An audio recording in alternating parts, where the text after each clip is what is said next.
1910년 5월 12일 인천의 한 작은 병원 안. 차가운 돌바닥 위에 새 아이가 조용히 누워 있었다. 모두 갓 태어난 쌍둥이조차 드문 시절, 이곳에는 흔하지 않은 3명의 신생아가 존재했다. 그들은 서로 닮았지만 동시에 미묘하게 달랐고, 의료진조차 설명할 수 없는 기이한 현상이 함께 따라왔다. 누구도 예상하지 못한 순간이었다.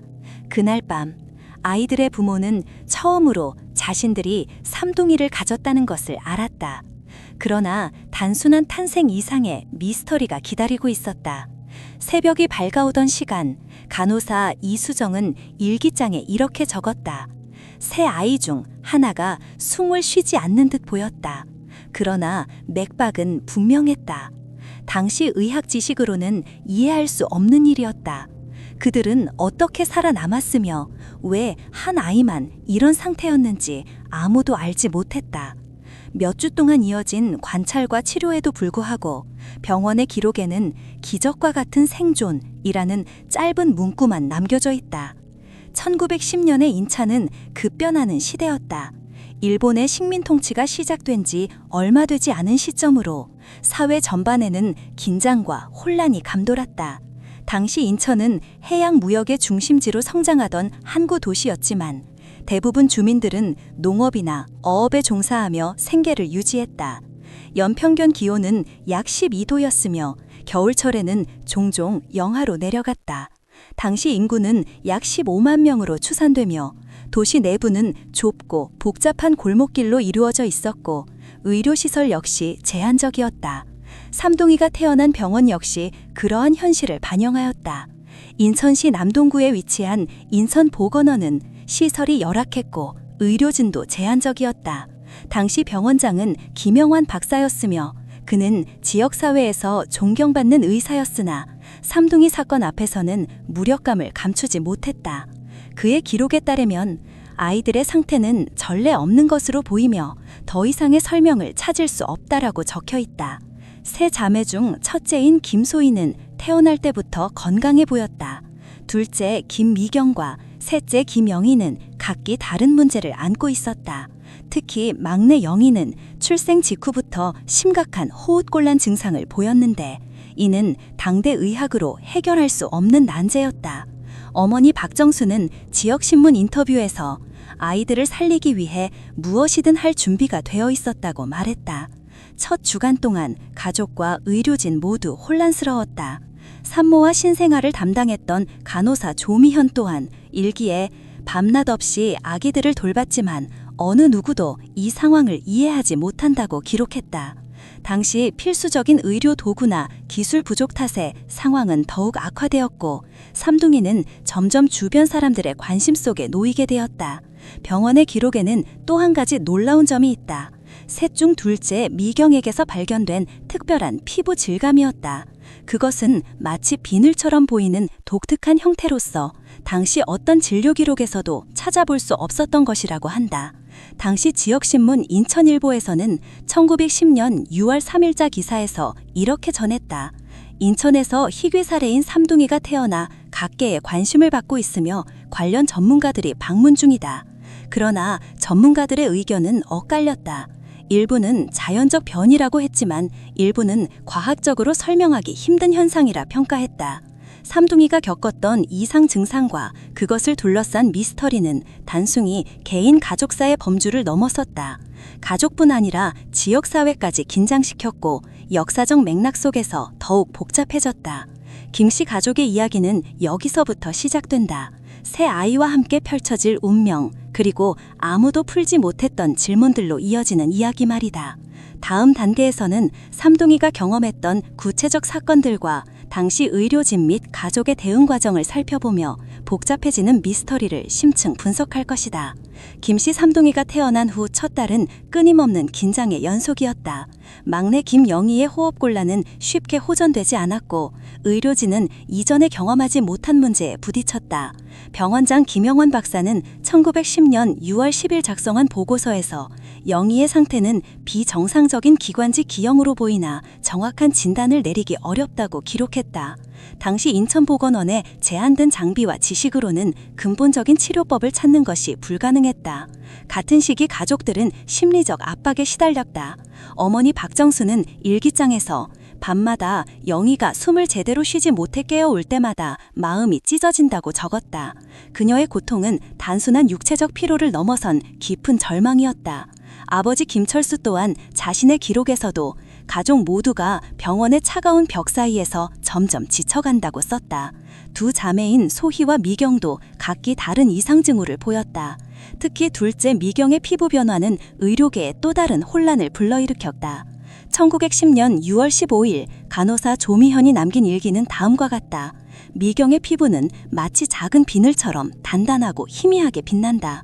이를 만질 때마다 그녀는 가벼운 통증을 호소한다. 이 증상은 지역 내 다른 신생아에게선 발견된 바 없었기에 더욱 의문을 키웠다. 이러한 상황 속에서 외부 전문가들의 방문이 이어졌다. 서울에서 파견된 의학자 이종하 박사는 인천일보 인터뷰 1907일자에서 삼둥이는 매우 희귀한 생물학적 사례로 각자의 신체 특성에 대한 정밀 검사가 필요하다고 말했다. 그러나 그 역시 구체적인 원인을 밝히지는 못했다. 환자 가족과 의료진 사이에는 긴장이 서서히 높아졌다. 한편으로는 아이들을 살리고자 하는 열망이 있었지만 계속되는 실패와 설명할 수 없는 증상들 앞에서는 무력감만 커져갔다. 간호사 조미현은 또 다른 일기 1907년 5일에는 아이들의 상태가 조금도 개선되지 않아 매일 밤 눈물로 지새운다고 적었다. 특히 셋째 영희의 증세 악화는 큰 위기를 불러왔다. 어느 날 밤 그녀의 심장 박동이 급격히 느려졌고 의료진은 응급처치를 시도했지만 몇 분간 생명이 위태로운 순간이 있었다. 당시 병원 기록에는 응급처치 후 기적적으로 회복되었지만 상태는 여전히 불안정함이라고 적혀있다. 미경의 피부 이상과 영희의 호흡 문제 외에도 여러 예측할 수 없는 증상이 나타났다. 새로운 문제들이 계속 발생하면서 가족과 의료진 모두 혼란스러워졌고 각각 어떻게 대처해야 할지 모르는 상황이었다. 이에 대해 일부 지역 주민들은 초자연적 현상을 의심하기 시작했다. 삼둥이는 하늘의 축복 혹은 저주라는 소문이 퍼지면서 사회적으로도 갈등이 심화되었다고 한다. 인선일보 민속면 1907년호. 그러나 가족들은 그런 의견에 반발하며 과학적 해명을 갈구했다. 그러나 시간이 지나면서 삼둥이에 대한 관심은 전국적인 화제로 번졌다. 일본 본토에서도 연구자가 방문했고 당시 기록 동양의학저널 1910년 제3권은 이 사례를 극히 이례적인 다태아 출산 및 미확인 질환 동반 사례라고 평가하였다. 그러나 놀라운 사실 하나가 드러났다. 첫째 소희에게서는 삼둥이가 가진 공통된 기억 외에도 특별한 능력이 관찰됐다는 점이다. 지역 목격자의 증언, 김민수, 농부는 이렇게 전한다. 소희가 어릴 때부터 아주 예민한 감각을 지녔으며 어두운 곳에서도 잘 볼 수 있었다. 어떤 이는 이를 단순 우연이라 했지만 일부 전문가들은 유전학적으로 설명하기 어려운 현상이라고 판단했다. 점차 삼둥이가 겪는 신체 변화와 이상 현상의 원인 규명에 대해 다양한 가설들이 제시되었다. 그중 한 가지는 환경오염 가능성이다. 인천항 주변 산업 폐기물이 아이들의 건강에 영향을 끼쳤다는 견해였다. 당시 지방정부 환경보고서 발췌. 또 다른 이론으로는 유전적 돌연변이가 제기됐다만 당시 기술로 입증할 길이 없었다. 부모 김씨 부부 또한 갈림길 앞에 섰다. 자신들의 아이들을 위해 가능한 모든 방법을 동원하려 했지만 의료계 한계와 사회 분위기로 인해 점점 고립감을 느꼈다. 박정순 여사는 한 인터뷰에서 아이들을 살리는 것이 우리의 전부였다며 눈물을 흘렸다. 또 한 가지 이해되지 않는 점은 삼둥이가 성장하면서 보여준 신체 발달 속도의 차별성이다. 특히 미경과 영희 두 자매는 또래보다 훨씬 느린 성장률을 보였는데 이는 이후 학술 자료에서도 크게 언급된다. 대한소아과학회지 1932년. 어느덧 시간이 흘러 삼둥이는 생후 3달이 되었다. 여전히 병원 측에서는 완전한 해결책 없이 관찰만 지속했으며 영희의 상태 악화가 가장 큰 고민거리였다.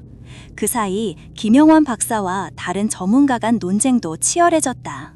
일부 의사는 삼둥이 중 상처받거나 손상된 부분 때문에 심각한 후유증 가능성을 제시했지만 다른 이는 선천적 변형 이상의 원인이 있을 것이라며 맞섰다. 인천보건원 내부 회람 문서 1910년 8월. 마침내 중요한 전환점이 왔다. 어린 아이들 몸에서 발견된 비닐 같은 피부 질감과 관련해 일본 도쿄대 의학연구팀에서 샘플 분석 요청서를 보내온 것이다.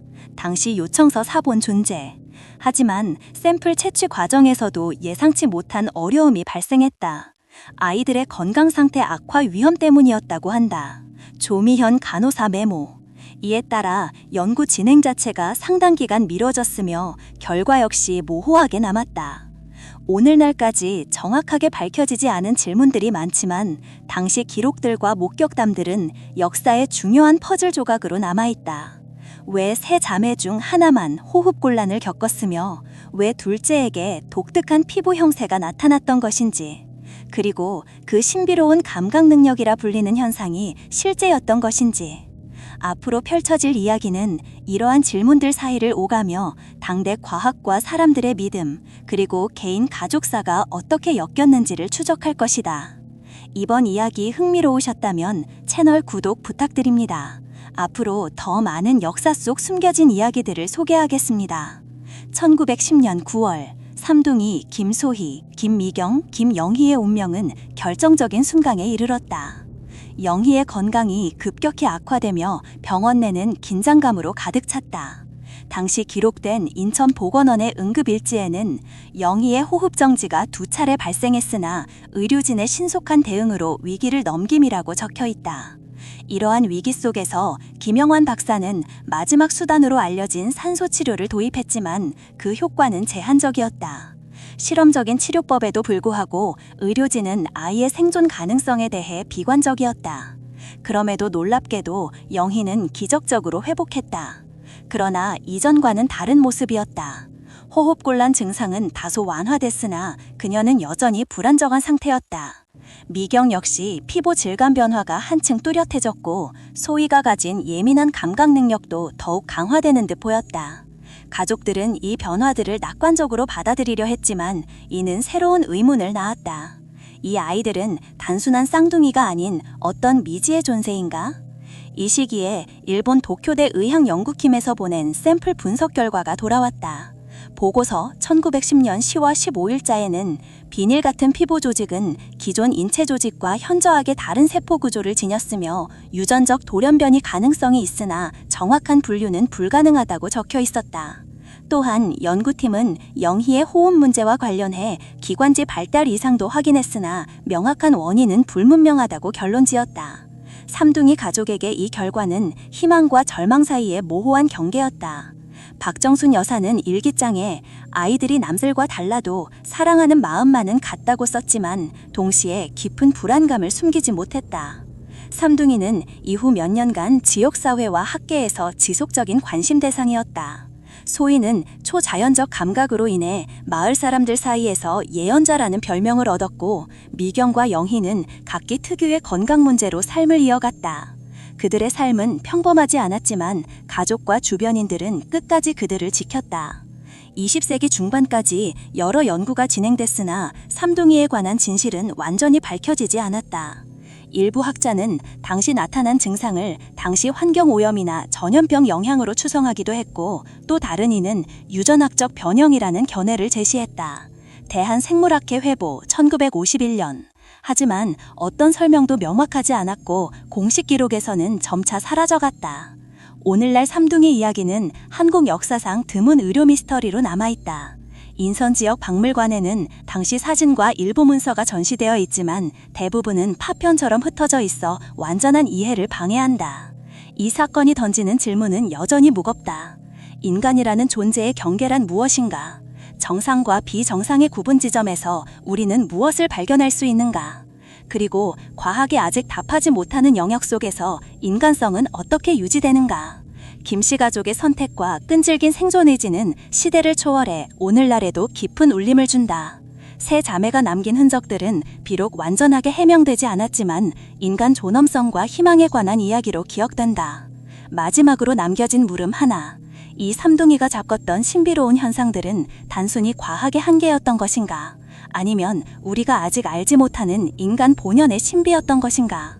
역사와 미스터리가 교차하는 지점에서 이 이야기는 끊없이 우리에게 질문을 던진다. 만약 이 이야기가 흥미로우셨다면 채널 구독 부탁드립니다. 앞으로 더 많은 역사 속 진실들을 전해드리겠습니다.